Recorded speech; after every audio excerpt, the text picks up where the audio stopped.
कांग्रेस में G23 गुलाम नबी आज़ाद ने 22 और कांग्रेस के नेताओं के साथ मिलकर 2020 में एक चिट्ठी कांग्रेस की अध्यक्षा को लिखी थी और कांग्रेस के अंदर बड़े पैमाने पर रद्द फेरबदल करने की उन्होंने उस समय कांग्रेस से उम्मीद और तवक्का लगाई थी। लेकिन उस समय कांग्रेस ने कोई बड़ा फेरबदल किया नहीं। उसके बाद ये लग रहा था कि शायद G23 कांग्रेस छोड़ देगा और गुलाम नबी आज़ाद की अध्यक्षता में G23 एक नया अपना ग्रुप जो है वो तैयार करेगा, नया नेशनल ऑल्टरनेटिव तैयार करेगा। कल मल्लिकार्जुन खड़गे ने कांग्रेस के अध्यक्ष के पद के चुनाव के लिए अपना नामांकन पत्र जब भरा तो G23 के सभी बड़े नेता उनके पीछे खड़े नजर आए। गुलाम नबी आज़ाद क्या अकेले हो गए हैं?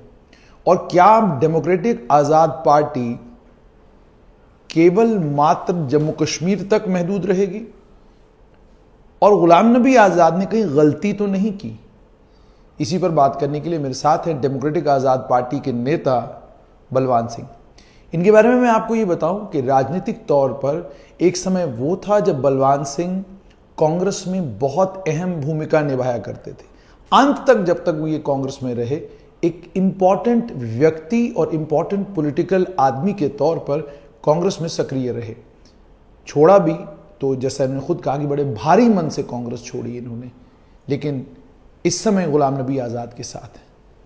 बलवान सिंह जी, सबसे पहले मुझे ये बताइए कि कल तो G23 सारा जो है वो मल्लिकार्जुन खड़गे के पीछे खड़ा हो गया, तो इसका मतलब साफ है कि गुलाम नबी आज़ाद अब दिल्ली में कोई राजनीति नहीं करेंगे, उनकी राजनीति सिर्फ और सिर्फ जम्मू कश्मीर तक ही महदूद रहेगी। क्या इसी को मान के चले? देखिए, जो G23 का जो जिक्र किया आपने, वो कोई पैरेलल ग्रुप नहीं था। वही उन्होंने कोई सजेशनें दी कि कांग्रेस को एक स्टेट के बाद एक, दूसरे के बाद दूसरी हारते जा रहे थे गलत पॉलिसियों की वजह से। तो उन्होंने कुछ सजेशंस दी थी और वो सजेशंस में वो लोग भी एग्री किए। अब with the passage of time, वो उस टाइम जब लेटर लिखा था तो कोई ऐसी इंटेंशन नहीं थी कि गुलाम नबी आज़ाद साहब ने कांग्रेस छोड़नी है या कांग्रेस के बाहर जाना है। बाद में परिस्थितियां ऐसी हुई कि और गलतियां करते गए। पुत्र मोह में सोनिया गांधी, राहुल गांधी जी के कहने के ऊपर सारा चल रहा था, और चाहे तो वो कामयाब हो जाता, पार्टी को फ़ायदा होता, और हर जगह फेल हो रहे थे। अब जब पिछले दिनों आज़ाद साहब ठीक नहीं थे, सेहत ख़राब थी, थोड़ी सी सर्जरी हुई थी इनकी, तो मैं दिल्ली गया था, मैं पता लिया, तो मेरे से सलाह की क्या करना चाहिए। मैंने कहा जी, कोशिश तो लास्ट दम तक करना चाहिए कि ये सिस्टम चल जाए और बेहतर हो जाए। लेकिन जैसे वो महाभारत में हुआ था ना, धृतराष्ट्र ने पुत्र मोह में सारा खो दिया, सारा सिस्टम। उसी तरह से सोनिया जी का तो सिर्फ नाम था, राहुल गांधी। और एक बात मैं यहाँ और कहूँ, जब इंदिरा कांग्रेस बनी 60s में, पहले हिंदुस्तान आज़ाद हुआ, कांग्रेस की लीडरशिप में हुआ, गांधी जी थे, जवाहरलाल नेहरू थे, मौलाना आज़ाद थे। लेकिन जब वहाँ पे दो ओल्ड कांग्रेस एंड कांग्रेस आई बनी, उसमें जितने लोग इंदिरा जी के साथ आए, कांग्रेस जो बाद में कांग्रेस आई बनी, वो सारे कांग्रेस के साथ साथ इस परिवार, नेहरू गांधी परिवार के भी लॉयलिस्ट थे। और उसी से ये सारा चलता रहा। इंदिरा जी की असैसिनेशन के बाद राजीव जी का थोड़ा ही तजर्बा था, ज़्यादा तजर्बा नहीं था, लेकिन उनके साथ राजीव जी ने क्या किया कि अपने साथ उन्होंने जो तजर्बे वाले लोग थे, जिनकी हिंदुस्तान में पहचान थी, जिनको ये पता था कि कौन क्या है, उनको साथ चलाया, जिसको कोटरी हम कहते हैं। वही उसी कोटरी ने सक्सेसफुली चलाया कांग्रेस को। उसके बाद उनकी असैसिनेशन के बाद सोनिया जी के हाथ में, सोनिया जी तो हमारी लैंग्वेज भी नहीं जानती थी बेचारी, पॉलिटिक्स में नहीं थी, पता भी नहीं था उसको क्या है क्या है। लेकिन उसने जितने भी तजर्बेकार लोग थे, जो उसमें गुलाम नबी आज़ाद थे, उसमें आपके अहमद भाई पटेल थे, उसमें हमारे बंगाल के जो प्रेसिडेंट हुए हैं प्रणब मुखर्जी थे, A.K. अंटानी थे, सरदार मनमोहन सिंह थे, इस किस्म के साथियों, अंबिका सोनी जी थी। इन लोगों के साथ 10 साल कांग्रेस ने दोबारा सरकार बनाई। बीजेपी उस टाइम भी पूरे जोर पे थी, अटल बिहारी वाजपेयी के टाइम इंडिया शाइनिंग हुआ, और उसके बाद भी कांग्रेस की सरकार बनी, चाहे पूरी सिंपल मेजॉरिटी थी, जोड़ जाड़ के थोड़ी बहुत ही बनी, लेकिन बनी। 10 साल यूपीए सरकार चली। अब उसके बाद ये जो टाइम आया मोदी जी के बाद, अब जो पॉलिसी राजीव गांधी जी ने चलाई, इंदिरा जी का तो अपना किरदार था, उसको किसी एडवाइस की जरूरत नहीं थी, वो जानती थी सब, छोटे छोटे अच्छे जितने भी वर्कर थे सबको जानती थी इंदिरा जी। और अब ये है कि जो लॉयलिस्ट ग्रुप था, जो राजीव जी के साथ चला, जो 10 साल सोनिया जी के साथ चला, अब उन पे भी शक करना और उन पे भी शक, और उनमें से फिर वो निकालना बीच में कि मेरा वफादार कौन है। फिर जितनी भी कांग्रेस है अब आपके पास, वो आपके और आपके परिवार के साथ है, उसके पीछे नहीं।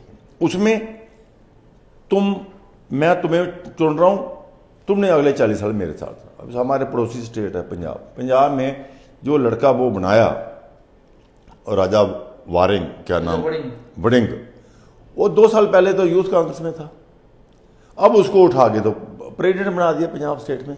कितने मुश्किल से वो चल रहे हैं लोग। हमारे ये देखो, हमारे जो प्रेसिडेंट बनाया, आज़ाद साहब से बात हुई, उन्हें सोनिया जी को कहा कि ये 2 नाम दे दिए, पीरजादा सईद साहब का नाम दिया उसने, सरूरी साहब का नाम दिया उसने, मोंगा जी का नाम दिया उसने, और बाद में और नाम मांगे तो विकार रसूल का नाम भी दिया उसने। अब विकार रसूल को राहुल गांधी जी ने बनाना था, तो और ये बात कहीं भी बनाने से पहले मुझे पूछ लेना, बता लेना मैं किसको बना रहे हो। और राहुल गांधी उनको बार बार बुलाते हैं, अभी मैं तेरे को प्रेसिडेंट बना रहा हूँ, 40 साल तुमने चलना है साथ, तो उधर परली तरफ आज़ाद साहब की तरफ नहीं जाना। इस तरह से जो बात जो हुई, मेरी भी विकार रसूल से बात हुई उस टाइम, उन दिनों, तो उसको बना दिया।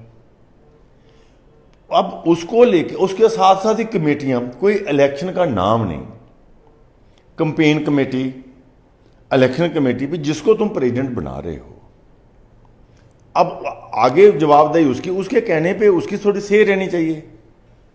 तो they had put cart before the horse, ये तुम्हारे पूरे हाथ पांव बांध दिए एक छोटे से कारकुन के पीछे, जो कि कई पार्टियां चेंज, उसको चेयरमैन बना के और आज़ाद साहब को उसको मेंबर रख दिया। तो परिस्थितियां ऐसी होगी जिसमें फिर हमने भी सजेस्ट किया कि यहाँ ये सुधरने वाला नहीं है काम। पूरे देश में कांग्रेस एक स्टेट के बाद एक स्टेट हार रही है। लेकिन बलवान सिंह जी, कांग्रेस की एक स्टेट से के बाद एक स्टेट हारना कोई असमंजस वाली बात नहीं है। आप लोग सत्ता में एक लंबे समय तक रहे हैं, और भारतीय जनता पार्टी भी एक चुनाव के बाद दूसरा चुनाव, दूसरे के बाद तीसरा चुनाव, लगभग 50, 60, 55 साल तक तो कांग्रेस, भारतीय जनता पार्टी भी इसी तरीके से सत्ता से बाहर रही है।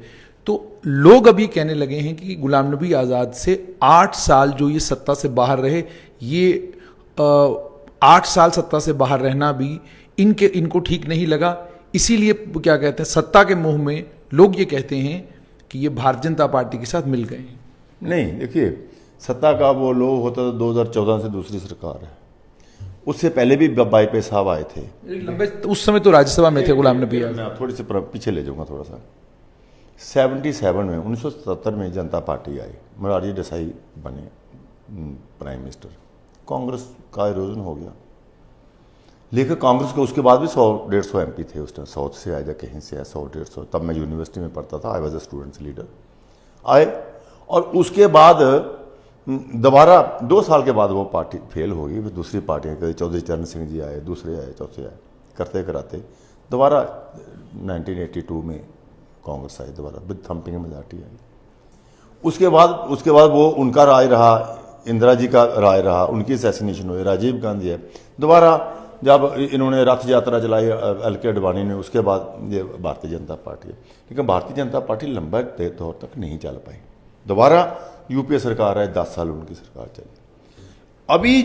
अभी का जो है, क्योंकि उस टाइम एक सिस्टम काम कर रहा था, लीडरशिप जो रेलेवेंट लीडरशिप है उसको सामने लाया जा रहा था, लोगों के मुद्दे उठाए जा रहे थे। अब यह है कि हमारी जो लीडरशिप है उनको कोई तजर्बा नहीं है। पुराने ज़माने में आपको पता है, राजे महाराजे नवाब जब उनके बच्चे बड़े होते थे तो बाहर तपश में भेजते थे कि उनको ट्रेनिंग दे के लाओ, इसने कल राज करना है। हिंदू में जब आपने देखा पुराने बाहर साधु समाज के पास भेजते थे कि उस महल से बाहर निकालो और ट्रेनिंग लेके आते थे और उसको सक्सेसफुली चलाते थे। अब जो बंदा समझदार आदमी हो वो पार्टी को चला लेता है। जो आदमी इतना समझदार आगे चलने के काबिल ना हो वो किसी समझदार आदमी के पीछे भी चल पड़े तो भी टाइम निकल जाता है। और जो बंदा आगे चलने के काबिल तो नहीं है, पीछे भी नहीं चलना चाहता, तो वो एक्सीडेंट करता है। अब जो है ये एक्सीडेंट ही हो रहा है, इसीलिए इतनी देर से कांग्रेस का नंबर बढ़ नहीं रहा। आप जितनी भी इलेक्शनें हो रही हैं एक के बाद एक सारी हाल। लेकिन जितने भी राज्यों में और केंद्र, लेट मी कंप्लीट दिस, उसमें जो लोग हैं, लोग तब्दीली चाहते हैं, लोग चेंज चाहते हैं, और लेकिन लोगों को प्रॉपर विकल्प हम नहीं दे पा रहे हैं क्योंकि पुत्र मोह में हम फंसे हैं और पुत्र एक के बाद एक बड़े बड़े एक्सीडेंट कर रहा है। उसी का नतीजा है कि लोग, अब ये देखो राजस्थान की बात देखो, राजस्थान में अशोक गहलोत पुराना आदमी था, चीफ मिनिस्टर था, लोग उसके साथ थे, एमएलए साथ थे, पहले भी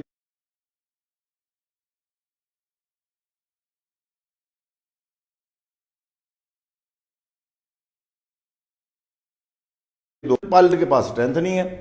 उसी सिलसिले में गहलोत को कहा कि तुम प्रेसिडेंट बन जाओ, ताकि सचिन, हमदर्दी गहलोत के साथ नहीं थी, हमदर्दी सचिन पायलट को चीफ मिनिस्टर बनाने की थी, अपने पिक एंड चूज के बेसिस के ऊपर। और फिर क्या हुआ कि उधर एमएलए ने रिवोल्ट किया। जब रिवोल्ट किया तो उसको दोबारा रिवर्स करना, उसका कितना गलत इम्पैक्ट गया है। आज कांग्रेस सबसे बड़ी नंबर 2 पे पार्टी है, और ये कांग्रेस इतने सालों के बाद, इतनी महंगाई के बाद, इतनी मतलब जो मिसमैनेज के बाद भी हम दोबारा विकल्प नहीं बन पा रहे, तो उसमें मैं समझता हूं कि जो कांग्रेस की कमज़ोर लीडरशिप है, इनएक्सपीरियंस जो बचपना कर रहे हैं, वही एक जुम्मेवार है। अदरवाइज लोग मेंटली तैयार है, people are not happy with the. जैसे आपने कहा लोग खुश नहीं है, लेकिन मुझे ये बताइए कि गुलाम नबी आज़ाद से G23 में जितने लोग थे वो तो सब मल्लिकार्जुन खड़गे के पीछे खड़े हो गए, गुलाम नबी आज़ाद अकेले हैं। यही सवाल मैंने आपसे पूछा था कि क्या अब गुलाम नबी आज़ाद सिर्फ क्षेत्रीय राजनीति करेंगे, नेशनल लेवल पर कोई राजनीति नहीं होगी, और क्या डेमोक्रेटिक आज़ाद पार्टी केवल मात्र जम्मू कश्मीर के लिए पार्टी बनी है? नहीं, अभी तो यहाँ पे इलेक्शन सिर पे है। अब जो हमने आज़ाद साहब से बात हुई, अब तो हम वो फोकस करेंगे जम्मू कश्मीर के ऊपर टोटल, क्योंकि जो जम्मू कश्मीर में भी अनारकी है। जम्मू पिछले इलेक्शन में जम्मू के लोगों ने बड़े जोश से वोट दिया भारतीय जनता पार्टी को कि ये हमारे हक हकूक महफूज करेंगे। इन्होंने 370 दफ़ा तोड़ दी। 370 दफ़ा तोड़ने से पूरा एक दरवाज़ा खोल दिया है कि जो मर्जी आए यहाँ पे माइनिंग करे, यहाँ हमारे जॉब कर ले, हमारे ज़मीन खरीद ले। सारा जो महाराजा ने का दिया हुआ 370 था, जो प्रोटेक्शन थी लैंड की, जॉब की, स्टेटहुड छीन ली। किसने कहा था कि स्टेटहुड छीन लो? दिया तो इन्होंने बहुत कम, कोई लाख के करीब, 80,000 के करीब जो रिहेबिलिटेट के, जिनको सिविल राइट्स दिए, वोट का राइट दिया, बाकी तो सब लिया। पूरी दिया इन्होंने लाख आदमी को फ़ायदा दिया होगा, लेकिन जितने भी करोड़ों लोग हमारी स्टेट के हैं उनको सबको नुकसान दिया। ए टू जेड, इधर ही इज जम्मू आइट और कश्मीर, और इधर इज हिंदू और मुसलमान। एक बात तो ये है। नंबर 2, जिसके खिलाफ ये नारे लगाते रहे भारतीय जनता पार्टी कि हम तो अब की बार 44 पार, बाप बेटी की सरकार नहीं चलेगी, बाप बेटे की सरकार नहीं चलेगी, फिर उन्हीं के साथ इन्होंने वायदा किया। फिर जिस उम्मीद से लोगों ने कहा था कि हमारे अच्छे दिन आएंगे, उस वही एमएलए हमारे मंत्री क्या करते रहे, आपके सामने हैं। हाइडल प्रोजेक्ट जाके हिमाचल में बनाते रहे आपके साथ, और फिर वो बन गए, ये जो ज़मीनों में कॉलोनियाँ बनाना शुरू हो गए, आपके सामने बैंक के केस हैं सारे। ये तो इनका, और जितने भी है सारे पैसे बनाने के लिए भूखे थे, लगे पड़े पाए। लोग तो जम्मू के वहीं रहे। इसलिए इस सिचुएशन में गुलाम नबी आज़ाद जैसा शख्स जो कि अजमाया हुआ है, उसका नेशनल एक्सपोजर है और सेकुलर आदमी है, हिंदू का, मुसलमान का, जम्मू का, कश्मीर का, आज लोगों की उम्मीदें जो है गुलाम नबी आज़ाद साहब के साथ जुड़ी हुई हैं। कि उनका जितना भी पीरियड यहाँ पे रहा 2.5 साल का पीरियड, उससे पहले भी, चाहे वो अस्पताल हैं, चाहे वो एडमिनिस्ट्रेटिव यूनिट्स हैं, चाहे वो जॉब दिए लोगों को, रहबर तालीम दिया, रहबर ज़राअत दिया, सिर्फ जितना भी वो किया, और जो कुछ ऐसे लोग थे जो करप्ट लोग थे उनको उठा के अंदर भी किया, अपनी पार्टी के लोग भी ठोके उसने अंदर, कोई किसी का लिहाज नहीं किया। इसलिए आई सी इन गुलाम नबी आज़ाद यूनिफाइंग फोर्स जो जम्मू और कश्मीर को इकट्ठा करेगी, हिंदू और मुसलमान को इकट्ठा करेगी, तरक्की का दौर आएगा यहाँ पे। जैसे आपने कहा तरक्की का दौर आएगा यहाँ पर, लेकिन मेरा सवाल आपसे ये है कि गुलाम नबी आज़ाद के साथ नेशनल लेवल पर तो अब कोई भी नहीं, रीजनल लेवल पर अब एक पॉलिटिकल पार्टी उन्होंने बनाई है। उस पॉलिटिकल पार्टी को लेकर भी अगर मैं बात करूं तो बलवान सिंह जी, पूरे सारे समीकरण अगर आप ढंग तरीके से भी देखते हैं तो 2 से 4 सीटों के ऊपर कुछ नज़र नहीं आता। तो वो नंबर कहाँ से लाएंगे, वो फिगर कहाँ से लाएंगे कि वो जम्मू कश्मीर के मुख्यमंत्री बनेंगे? मोदी तो है नहीं वो कि कोई वेव चले उनके हक में और पूरा जम्मू संभाग जो उनके साथ हो जाए। फिर ये भी संभव नहीं है कि भारतीय जनता पार्टी जिस तरीके से पूरे देश में जिस तरीके से चुनाव करती रही है, या चुनाव में जो उनका तरीक़ेकार रहता है, तो इन सारी चीज़ों को ध्यान में रखते हुए मुझे ये बताइए कि वो यूनिफाइंग फोर्स तो हैं, लेकिन फोर्स मल्टीप्लायर कैसे बनेंगे, कैसे जम्मू कश्मीर के मुख्यमंत्री बनेंगे? देखिए, जो कांग्रेस है जहाँ से हम निकले हैं बाहर, कांग्रेस तो अब फेसलेस हो गई है। 80% लोग उसके साथ जो लड़ने वाले थे बाहर आ गए। भारतीय जनता पार्टी से लोग तंग हैं जम्मू कश्मीर में। मोदी का नाम लेते हैं, मोदी का चेहरा, आप कहते हैं गुलाम नबी आज़ाद की वेव चलेगी? मोदी से ज़्यादा चलेगी, मोदी से ज़्यादा, क्योंकि जिस जो लोग तंग हैं भारतीय जनता पार्टी, जो नाराज हैं कि हमारी स्टेट खा गए, हमारे नौकरी खा गए, हमारी ज़मीनें खा गए, स्टेट मर गया, बेरोजगार धक्के खा रहे हैं, डेली वेजर धक्के खा रहे हैं, डेवलपमेंट कोई नहीं हो रही, करप्शन मतलब चारों तरफ दिख रही है, तो वो लोग वोट करना चाहते हैं इनके खिलाफ। जिससे आपने कहा कि वो लेट मी कंप्लीट, इनके खिलाफ। अब फारूक अब्दुल्ला साहब नेशनल कॉन्फ्रेंस, तो he is confined to Kashmir only. Kashmir वालों के भी कई क्वेश्चन मार्क उस पर लगा रहे हैं। भारतीय जनता पार्टी के पास कोई फेस नहीं, इन्होंने पुछलगू बनना है, ए का, बी का, सी का, किसका बनेंगे कोई पता नहीं। ठीक है, लोग भारतीय जनता पार्टी के खिलाफ वोट करना चाहते हैं, कांग्रेस है नहीं। ठीक। और डेमोक्रेट आज़ाद पार्टी, आज़ाद साहब की जो पार्टी है, इसके बिना कोई लोग इसमें होप देख रहे हैं कि ये भारतीय आज की डेट में नेशनल कॉन्फ्रेंस, कांग्रेस तो है ही नहीं कहीं, जीरो पे आएगी। मेरे पास नोट कर लेना, दोबारा मेरा इंटरव्यू ले लेना, कांग्रेस की एक भी सीट जम्मू कश्मीर में नहीं आएगी। ठीक। तो वो जो वोट है, जहाँ जो बीजेपी से जो दुखी है, जो सेंसिबल इंटेलेक्चुअल लोग हैं, जो सेल्फलेस लोग हैं, जो बेरोजगार है, जो मजदूर है, वो गुलाम नबी आज़ाद के साथ आके खड़ा हो जाएगा। जैसे आपने एक चेहरा है, ईमानदार चेहरा है, यूनिफाइंग फोर्स है। ये फोर्स आज मत देखो, अभी हमने पार्टी बनाई है, कल 600 फाउंडर मेंबर वहाँ पे बने हैं। उन्होंने यूनानिमसली आज़ाद साहब को chairman of the democratic Azad party बनाया। All powers with him, let him decide, जिससे जो काम लेना है, यहाँ लेना है वहाँ ले। अभी हमने लोगों तक पहुँचना, और लोग बहुत ही, मैं कांग्रेस में था, लोगों को बुलाते थे, लोग आते नहीं। अब हम 20 लोग भी आते हैं, बुला रहे हैं, 200 लोग आ रहे हैं, और पूरे जोश के साथ आ रहे हैं। इसलिए इसको आप, ये ठीक है, आज की डेट में हमने शुरू किया, और जो थोड़ा बहुत आगे पीछे रह रहा है, बाकी पार्टियां, छोटी छोटी पार्टियां, ये अपनी पार्टी, ये आप पार्टी, ये सारी मशरूमी छोटी छोटी खत्म हो जाएगी, सीधा एक ताकत बनेगी। गुलाम नबी, मुझे ये बताइएगा कि आप कह रहे हैं कि ये ताकत बनेगी, पर जब से गुलाम नबी आज़ाद ने अपनी इस पार्टी को लॉन्च किया है, या जब से वो जम्मू कश्मीर आए हैं और आप लोगों ने अपना एक अलग से पार्टी आप लोगों ने बनाई है, केवल वो लोग गुलाम नबी आज़ाद के साथ हैं जो ऑलरेडी आज़ाद लॉयलिस्ट थे। आप नेशनल कॉन्फ्रेंस से कोई बड़ा चेहरा आपके पास नहीं, पीडीपी का कोई बड़ा चेहरा आपके पास नहीं, अपनी पार्टी से कोई बड़ा चेहरा निकल के नहीं आया, आम पीपल्स कॉन्फ्रेंस से कोई बड़ा चेहरा निकल के नहीं आया, किसी बड़े चेहरे ने आपको ज्वाइन नहीं किया। जम्मू कश्मीर की विडंबना भी यही है कि अलग अलग कॉन्स्टिट्यूंसीज में अलग अलग चेहरे हैं, और उन्हीं चेहरों का अपना वोट है, और वही वोट पक्का वोट है, और वही वोट लोग लेते हैं, और उसी पर लोग चुनाव जीतते हैं। यही जम्मू कश्मीर में आज तक, खासकर घाटी में तो यही देखने को मिला है।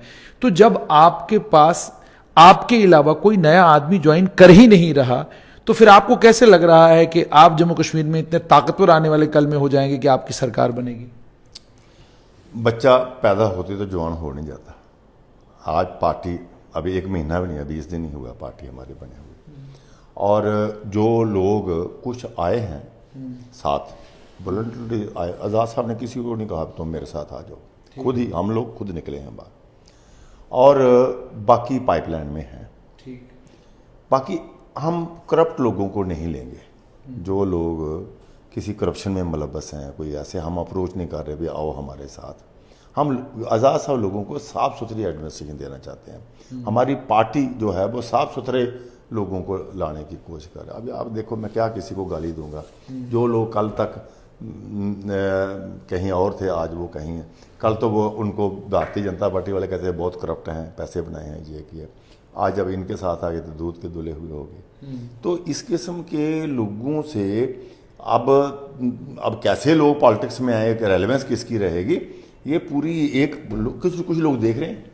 जैसे आप कह रहे हैं ऑब्जर्वेशन है, क्या है आज़ाद साहब का कितना रहेगा, किसका नहीं। और जिस टाइम भी थोड़ी सी रेलेवेंस बन रही है, आप बाहर निकलते हैं आज़ाद साहब, तो ये लोगों की लाइन लग जाएगी। और अच्छे अच्छे लोग हम लाना चाहते हैं। हम एकदम से लाके नहीं उस किस्म के लोग खड़े करना चाहते कि कल दूसरा अच्छा आदमी आना चाहता है और वो उसकी वजह से वो रोए। और एक एक बंदा सेलेक्ट करके लाएंगे, झूठ नहीं बोलेंगे किसी से, किसी को आज ले आए चल तेरे को टिकट देते हैं कल हम ना दें, ऐसी बात नहीं करेंगे। लेकिन बलवान सिंह जी, मुझे ये बताइएगा, आपकी पार्टी में ताराचंद हैं, ताराचंद के ऊपर बड़े गंभीर आरोप लगे थे जब वो उप मुख्यमंत्री थे। पीरज़ादा मोहम्मद सैयद के ऊपर शुएब नबी लोन ने आरोप लगाए थे, दोनों आपकी पार्टी में हैं।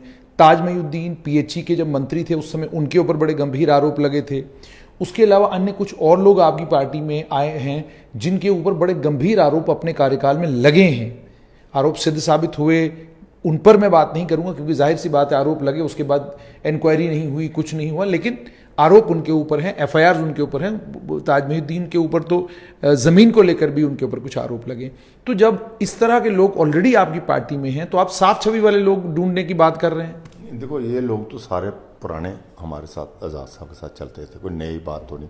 ताराचंद जब से पॉलिटिक्स में आज़ाद साहब के साथ था, ताज महीउद्दीन था, पीरज़ादा सईद तो जब वो ऑल इंडिया कांग्रेस के यूथ कांग्रेस के प्रेसिडेंट थे, पीरज़ादा सईद।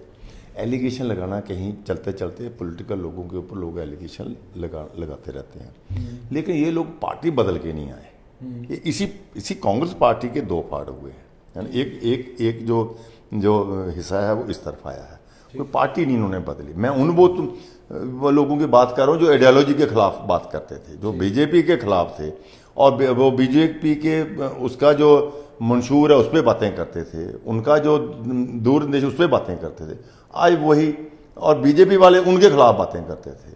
आज तो वही इधर है सारे, आज तो दूध के धुले हुए हो गए। इसलिए मैं कहता हूँ कि ये जो लोग, जितने लोग कांग्रेस में थे, अब ये नहीं है कि ये इनके पर एलिगेशन है, जो पीछे रह गए उन पर भी तो एलिगेशन है।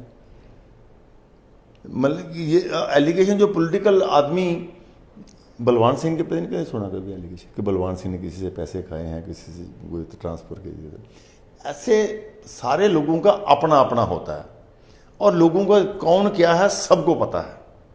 अब जब मैंने पहले भी कहा, जब भारतीय जनता पार्टी को लोगों ने वोट दिए जम्मू में, पूरे जोश से वोट दिए, कोई मैं कहता हूँ कहा इन्होंने वे ये तारे उतार के हमें देंगे। जब एमएलए बने, 25 एमएलए बन गए, फिर बाद में क्या किया है इन्होंने? हाइड्रो प्रोजेक्ट लगाए, आज भी कहते हैं हम बड़े दूध के धुले हुए हैं। लोन्स लिए, बैंक को लूटा इन्होंने, कॉलोनियाँ में जाके वो व्यापार करते रहे। भारतीय जनता पार्टी ने 2014 में आके जम्मू को 370 तोड़ने के बिना, बेरोजगारी का चोट देने के बिना, फिर ये जो स्टेट के 2 हिस्सों में बांटने के बिना, पीडीपी के पछलगू बनने के बिना, बेरोजगारी वहीं पे खड़ी है। वो जो हमारे डेली सरकार तो इन्हीं की थी ना, डेली वेजर 50-50 साल के हो गए हैं, उनका कुछ नहीं किया। तो मतलब लोगों ने लूज किया, लोग तंग हैं उस पर, मैं ये कहूँ। इसलिए मैं ये ज़्यादा, आप बेफिक्र हो जाओ। मैं ये कहना चाहता हूँ आपके ज़रिए लोगों को कि आप चाहते हो कि अच्छी सरकार आए, लोगों की बेहतरी हो, स्टेटहुड वापस आए, हमारे जॉब और ज़मीन महफूज रहे। तो मैं ये कहना चाहता हूँ, सबसे आपके ज़रिए रिक्वेस्ट करना चाहता हूँ कि गुलाम नबी आज़ाद साहब के हाथ मजबूत करें, जिसमें ये जम्मू और कश्मीर का एक बाइंडिंग फोर्स होगी, इकट्ठा करने वाला होगा। आज तक जब से हमने देखा, कश्मीर एक नारा लगता है, जम्मू में दूसरा नारा लगता है। ये बाइंडिंग फोर्स है और लोगों का फेथ है। कश्मीर वाले भी, उनका भी पूरा भरोसा है गुलाम नबी आज़ाद साहब पे, और जम्मू वालों का पूरा। बहुत बहुत शुक्रिया। तो आपने सुन लिया, बलवान सिंह का साफ तौर पर ये कहना है कि कश्मीर के लोग भी गुलाम नबी आज़ाद पर यकीन करते हैं, जम्मू के लोग भी गुलाम नबी आज़ाद पर यकीन करते हैं। एक बाइंडिंग फोर्स होंगे, दोनों संभागों को एक साथ लाएंगे। देखना यह होगा आने वाले कल में कि गुलाम नबी आज़ाद जम्मू कश्मीर में क्या वाकई वो सब कुछ कर पाते हैं जिसकी उम्मीद और तवक्का गुलाम नबी आज़ाद के पार्टी के तमाम लीडरों को उनके ऊपर है।